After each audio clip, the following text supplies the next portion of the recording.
శ్రేయం గురుదత్త ఆత్మీయులందరికీ స్వాగతం. మంత్ర సాధన చేస్తున్నాను ఓకే అనుకున్నప్పుడు మీరు మంత్ర సాధకులు కనుక అయినట్టయితే ముందుగా ఈ కన్ఫ్యూజింగ్ నుండి బయటపడండి. మీకు పరిపూర్ణమైనటువంటి ఫలితాలు రావాలి అంటే ఇది కూడా ఒక అడ్డంకిగా మారేటువంటి అవకాశం ఎక్కువగా ఉంటుంది.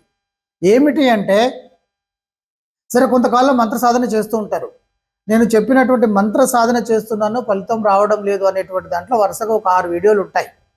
మీరు మంత్ర ఫలితం రావాలంటే వాటిని చూడాలి, ఒకటికి 2 సార్లు చూసేటువంటి ప్రయత్నం చేయండి. తర్వాత ఒక కన్ఫ్యూజింగ్ అనేటువంటిది ఉంటుంది. ఇది మైండ్ ప్రారబ్ధ కర్మలో మీరు మైండ్ను ఉపయోగిస్తున్నారు అంటే మైండ్లోకి పంపిస్తున్నారు. ప్రారబ్ధ కర్మలో మైండ్లో క్లారిటీ అనేటువంటిది ఉండాలి. ఈ క్లారిటీ దేనిపైన ఉండాలి అంటే, మీరు ఏ పని అయితే చేస్తున్నారో దానిపైన పూర్తి అవగాహన అనేటువంటిది మీకు ఉండాలి. లేకపోతే ఏమవుతుంది ఏంటంటే, ఇక్కడ మీరు వీడియోలు చూస్తూ ఉంటారు, లేకపోతే ఏదైనా పుస్తకాలు చదువుతూ ఉంటారు, సన్యాసుల గురించి మీరు చదువుతూ ఉంటారు, లేదా సన్యాసులకు సంబంధించినటువంటి ఒక ఆశ్రమాలు అవి వాటి గురించి చదువుతూ ఉంటారు, లేదా ఒక వీడియో చూస్తూ ఉంటారు. ఆ వీడియోలో వాళ్ళు ఏం చెప్తారు, మీకు ఫలితం లభించాలంటే కొన్ని నియమాలు పాటించాలంటే, నియమాలు పాటించకపోతే మీకు ఫలితం ఎలా వస్తుంది అని చెప్పేసి చెప్పడం జరుగుతూ ఉంటుంది. ఇలా చేస్తేనే మీకు రిజల్ట్ వస్తుంది, లేకపోతే లేదు. అమ్మవారికి నైవేద్యం పెడితేనే వస్తుంది, లేకపోతే ఇలా చేస్తేనే వస్తుంది. మీకు వామాచారంలోనే మీకు ఫలితాలు ఎక్కువగా ఉంటాయి, దక్షిణాచారంలోనే ఎక్కువగా ఉంటాయి. ఇలా ఎవరికి సంబంధించింది వాళ్ళు చెప్తూ ఉంటారు. ఇవన్నీ చూడడం కానీ చదవడం కానీ జరిగినట్టయితే మీ మైండ్లో విపరీతమైనటువంటి కన్ఫ్యూజింగ్ ఉండడం జరుగుతుంది. ఈ కన్ఫ్యూజింగ్ నుండి మీరు ఎలా బయటపడాలి, ఇది అత్యంత ముఖ్యమైనటువంటి అంశం. ఈ కన్ఫ్యూజింగ్ నుండి మీరు బయటపడితే కానీ మీరు ముందుకు వెళ్ళలేరు. ఇక్కడ చాలా ముఖ్యమైనటువంటి విషయం ఏంటంటే, మంత్రము అంటే వైబ్రేషన్ థియరీ. నెక్స్ట్ వీడియోలో నేను ఆ వైబ్రేషన్ ఏంటిదని దాని గురించి నేను వివరంగా చెప్పడం జరుగుతుంది. మంత్రం అనేటువంటిది వైబ్రేషన్ థియరీ. అంటే వైబ్రేషన్ ప్రకారం ఎనర్జీ వస్తుంది. ఈ ఎనర్జీ ఎక్కడికి వస్తుందంటే మీ సహస్రార చక్రంలోకి వస్తుంది. మీ సహస్రార చక్రం అంటే వేరే కాదు, మెదడు. అమ్మవారు ఎక్కడో లేదు, లలిత సహస్రనామంలో చాలా స్పష్టంగా చెప్పబడింది, ఇక్కడే ఉంటుంది. మీకు మణిద్వీపమైన సహస్రార చక్రమైన ఏదైనా కూడా అది మెదడే. ఎక్కడెక్కడో ఉంటుంది అమ్మవారు కాదు, మీ మెదడులోనే ఉంటుంది. అణువు కణంలో ఉండేటువంటి శక్తి ఇక్కడ మీరు ఒక పదార్థంగా, ఒక జీవ పదార్థంగా ఉన్నారు, ఒక మనిషి అనేటువంటి విధంగా మీరు ఉన్నారు కనుక దీనికి ఒక విధానం ఉంటుంది. మీరు ముందుకు వెళ్ళేటువంటి విధానం అంతా కూడా మీ సహస్రార చక్రంలో నిక్షిప్తం చేయబడి ఉంది కనుక శక్తి అక్కడికి వెళ్ళడం అనేటువంటిది జరుగుతుంది. సరే, అంటే ఇక్కడ మీరు చాలా స్పష్టంగా మీరు మంత్రాన్ని దేనికోసం తీసుకుంటున్నారు అనేటువంటిది ముఖ్యం. ఒకటి ఇహపరమైనటువంటివి, ప్రాపంచికమైనటువంటి కోరికలు. మనం ఎదగాలి అనుకోవడము, సంపాదించాలి అనుకోవడము, పాపకు పెళ్లి చేయాలనుకోవడము, పిల్లలకు ఉద్యోగం రావాలని కోరుకోవడము, ఆరోగ్యంగా ఉండాలని కోరుకోవడము, ఇవన్నీ ఈ శరీరము దీనికి సంబంధించినటువంటి కోరికలు. ఈ శరీరము వాటిని అనుభవించడానికి ఒక ఇల్లు కావచ్చు, పొలము కావచ్చు, ఇత్యాది ఏదైనా కూడా ప్రాపంచికమైనటువంటి విషయాలు ఇవి. ఈ ప్రాపంచికము అంటే కోరిక. ఈ ప్రాపంచికము నెరవేరాలంటే కోరిక ఉండి తీరాలి. దేనికి సంబంధించినటువంటి కోరిక ఉండాలి? ప్రాపంచికమైనటువంటి కోరిక ఉండాలి. కోరిక అంటే దానిని పొందడము, నాకు అది కావాలి అని, ఉద్యోగం కావాలి, సంపదన సృష్టించాలి, ఇత్యాది అన్నీ కూడా, ఇవన్నీ కూడా కామ్యానికి సంబంధించినటువంటి విషయాలు. మరి కామ్యానికి సంబంధించినటువంటి విషయాలు అని అనుకున్నప్పుడు మీకు లోపల ఏముండాలి? కోరిక ఉండాలి. నియమాలు ఏంటి ఇక్కడ? మీలో వైబ్రేషన్ ద్వారా ఎనర్జీ వస్తూ ఉంటుంది. ఆ ఎనర్జీని కోరిక పెట్టుకొని నువ్వు వెళ్ళిపోతున్నావు. దానికి మీరు పాటించేటువంటి నియమాలకు సంబంధం ఏంటి? కోరిక అంటే మీరు పొందాలని అనుకుంటున్నారు. అలా అనుకుంటున్నప్పుడు నీ కోరిక ఉండాల్సిందే. కనుక మనము కోరికలకు సంబంధించినవి ఇవి కావాలని చెప్పేసి మీరు పెట్టుకొని కామ్యానికి సంబంధించినటువంటి వాటిలలో మీకు నియమాలు అనేటువంటివి ఉండవు. ఏ నియమాలు ఉండవు? ఆహార నియమాలు ఉండవు. ఎందుకు ఉండవు?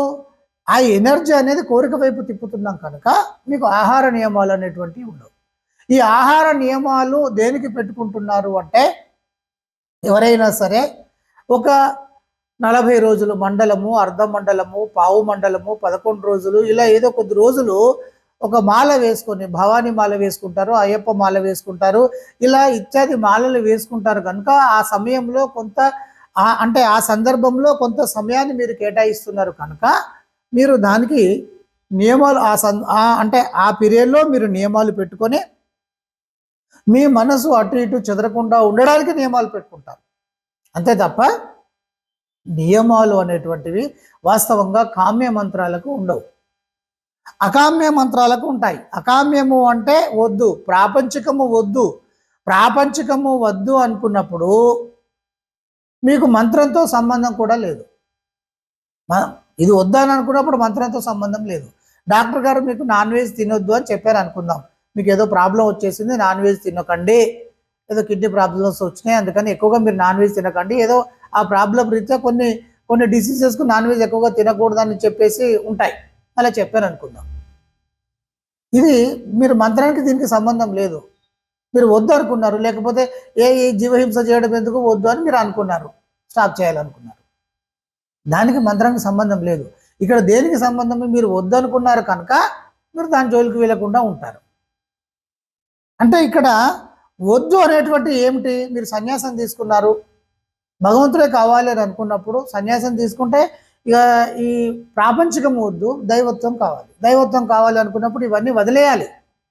ఇది వదిలేయాలంటే మీరు మంత్రం లేకుండా కూడా, మీరు వేదాంతి అయినప్పటికీ కూడా, మీరు ఏ మంత్ర సాధన చేయట్లేదు, ఏం చేయట్లేదు, తినకూడదు అనుకున్నారు కాబట్టి వదిలేసుకుంటూ వస్తూ ఉంటారు. ఇవన్నీ ఏమిటి తుచ్చమైన అని మీ మనసులో కనుక వచ్చినట్టయితే ఇవన్నీ ఒక్కొక్కటి వదిలేసేసుకుంటా భగవంతుడే శాశ్వతం కదా అని చెప్పేసి మీలో అది విపరీతంగా పాదుకొల్పబడి ఉన్నట్లయితే మీరు ఆ వైపున మీరు వెళ్ళేటువంటి అవకాశం ఉంటుంది. అంటే కామ్య మంత్రానికి నియమాలు ఉండవు, అకామ్య మంత్రానికి నియమాలు ఉంటాయి. దైవత్వము, సన్యాసం ఇత్యాదికి మీరు తీసుకున్నా తీసుకోకపోయినా వద్దు అనుకున్నప్పుడు వదిలేయడం అనేటువంటిది జరుగుతుంది.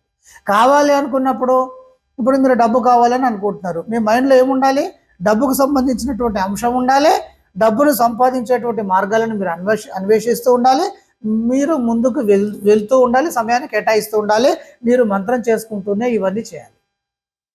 ఇప్పుడు అర్థమవుతుంది కదా.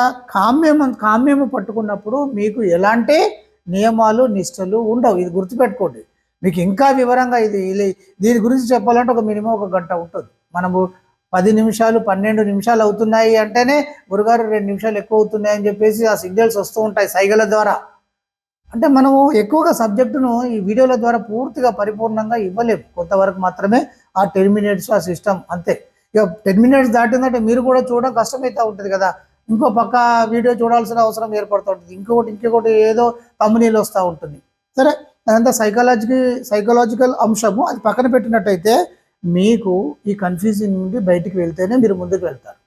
అనేకమైనటువంటి అనుమానాలు మీరు మైండ్లో పెట్టుకొని, ఇది ఒక గురుగారు తినమన్నారు, ఒక గురుగారు వద్దన్నారు, ఈ కన్ఫ్యూజింగ్ అంతా కూడా మీ మైండ్లో పెట్టుకొని మీరు మంత్ర సాధన చేస్తుంటే మీకు రిజల్ట్ వచ్చేటువంటి అవకాశం మీకు తక్కువగా ఉంటుంది. ఈ కన్ఫ్యూజింగ్ ఉంటుంది, ఈ కన్ఫ్యూజింగ్ ఏదైతే ఉంటుందో అది మిమ్మల్ని వెనక్కి లాగుతూ ఉంటుంది. ఈ కన్ఫ్యూజింగ్ ఆ ఎనర్జీని పరిపూర్ణంగా ముందుకు నెట్టనివ్వదు. అంటే కొన్ని సందర్భాలలో మనలో నుండి బయటకు వచ్చినటువంటి ఎనర్జీయే మనకు అడ్డంకులుగా మారి మనకు వెనక్కి లాగడం అనేటువంటిది జరుగుతూ ఉంటుంది. సరే, ఈ పని అవుతుందో కాదని చెప్పేసి మనం ముందుకు వెళ్తున్నాము, పని ఖచ్చితంగా 200% చేయాలని చెప్పేసి మీరు అనుకొని వెళ్తున్నారు. కానీ మధ్యలో కొంత అక్కడ మనకు అది అనుకూలంగా లేదనుకుందాం, అనుకూలంగా లేనప్పటికీ కూడా ఖచ్చితంగా పని చేసి తీరాలని చెప్పేసి ముందుకు వెళ్తే అవకాశాలు వస్తాయి. అలా కాకుండా 2 సార్లు వెళ్ళాను కదా, ప్రయత్నం చేశాను, అవుతలేదు కనుక అవుతుందో కాదో అనేటువంటి భావన మీలో పెరిగిపోయింది అనుకోండి. ఈ పెరిగిపోయినటువంటి భావన మీలో నుండి వచ్చినటువంటి ఈ శక్తే, ఆలోచనకు శక్తి ఉంటుంది, కోరికకు శక్తి ఉంటుంది, ఆవేశానికి శక్తి ఉంటుంది, ప్రతిదానికి మీలో కదిలినటువంటి ప్రతి భావానికి శక్తి ఉంటుంది కనుక ఆ శక్తి ఏం చేస్తుంది, మీరు కావాలని అనుకునే దానికి ఇది అడ్డుగా నిలవడం అనేటువంటిది జరుగుతుంది. అంటే కన్ఫ్యూజింగ్తో మీరు ఏ పని చేసినా కూడా అది విజయవంతం కాదు, ఇది గుర్తుపెట్టుకోండి. మంత్రం ద్వారా శక్తి ఉత్పన్నమైనప్పటికీ కూడా దీనిని ముందుకు వెళ్లకుండా నీలో నుండి వచ్చినటువంటి శక్తి కొంత అడ్డుపోవడం అనేటువంటిది జరుగుతుంది. ఇది మీరు గుర్తుపెట్టుకోండి. మీరు కన్ఫ్యూజింగ్ తీసేయండి. మీరు భార్యాభర్తలు బాగుండాలి అని అనుకున్నప్పుడు భార్యాభర్తలు దూరంగా ఉండాలి, లేకపోతే నాన్ వెజ్ తినకూడదు, ఇలాంటి నియమాలు పెట్టుకుంటారా? కోరిక హ్యాపీగా ఉండడానికి అని అనుకున్నప్పుడు మరి దీనికి నియమాలు ఉండవు కదా. అంటే కొంచెం బాగా అర్థం చేసుకుంటే కానీ మనకు క్లారిటీ రాదు. అర్థమైంది కదా. మీరు గృహిణులు కనుక అయినట్టయితే అంటే గృహిణులు ఎవరైనా సరే, భార్యాభర్తలు మగవాళ్ళు కావచ్చు, ఆడవాళ్ళు కావచ్చు, ఎవరైనా కూడా నిరభ్యంతరంగా మంత్రోపదేశం తీసేసుకొని వాళ్ళ పిల్లల బాగు కోసం, వాళ్ళ బాగు కోసం చేసుకోవచ్చు. దీనికి ఎలాంటి నియమాలు ఉండవు. కింద పడుకోవడం కానీ, ఉపవాస ధర్మాలు అంటే ఉపవాసం ఉండడం కానీ, సంసారికంగా దూరంగా ఉండడం కానీ, నాన్ వెజ్ తినకుండా ఉండడం కానీ, ఇలాంటివి ఏమి ఉండవు బిడ్డ. ఇది మైండ్లోకి వెళ్ళి తీసేయండి. ఇలాంటి నియమాలు సన్యాసులకు చెప్పేటువంటి నియమాలు మీరు మైండ్లో పెట్టుకొని ప్రతిదానికి ఇదే అని చెప్పేసి మీరు వర్తింప చేసేసుకొని మీరు కన్ఫ్యూజింగ్ అయ్యి దైవశక్తికి మీరు దూరం కావాల్సినటువంటి అవసరం లేదు. విధానంగా మీరు వెళ్ళండి, ఏదైనా కూడా మీకు అనుకూలంగా మారడం జరుగుతూ ఉంటుంది. అందరికీ బ్లెస్సింగ్స్.